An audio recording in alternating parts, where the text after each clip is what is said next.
UN সেক্রেটারির জায়গা থেকে তিনি বলেছেন তিনি বাংলাদেশের রাজনৈতিক দলগুলো বা সরকার তারা যাতে নিজেরাই সমঝোতায় আসে, একটা ঐক্যমতে আসে এবং গণতন্ত্রের যে ট্রু এসেন্স সেটাকে মাথায় রেখে যাতে আমরা একসাথে কাজ করি, একটা ইউনিটিতে আসতে পারি, এটা তিনি তার জায়গা থেকে প্রত্যাশা করেছেন। আমরা মনে করি এবং আমরা এটাই বলেছি যে নির্বাচনকে তো আমরা সংস্কারের একটা প্রক্রিয়া হিসেবে দেখি, সংস্কারের ধারাবাহিকতা হিসেবেই দেখি।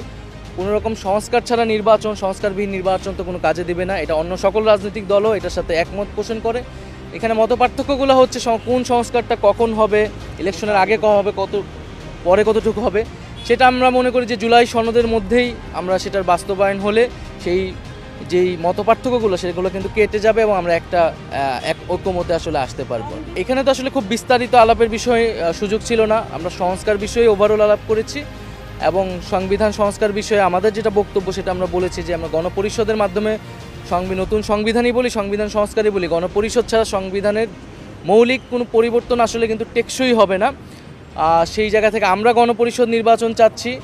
সামনের যেই জাতীয় নির্বাচনটা একই সাথে আইনসভা এবং গণপরিষদ নির্বাচন এবং পাশাপাশি আমরা বিচারের বিষয়টা বলেছি এবং সার্বিকভাবে ইউএনকে আমরা ধন্যবাদ জানিয়েছি যে জুলাই গণঅভ্যুত্থান এবং তার পরবর্তী সময়ে তারা বাংলাদেশের এই রিফর্ম প্রসেস সহ বাংলাদেশেরকে নানাভাবে সহযোগিতা করেছে। বিচারের বিষয়ে জাতিসংঘের কোনো সহযোগিতা চেয়েছেন?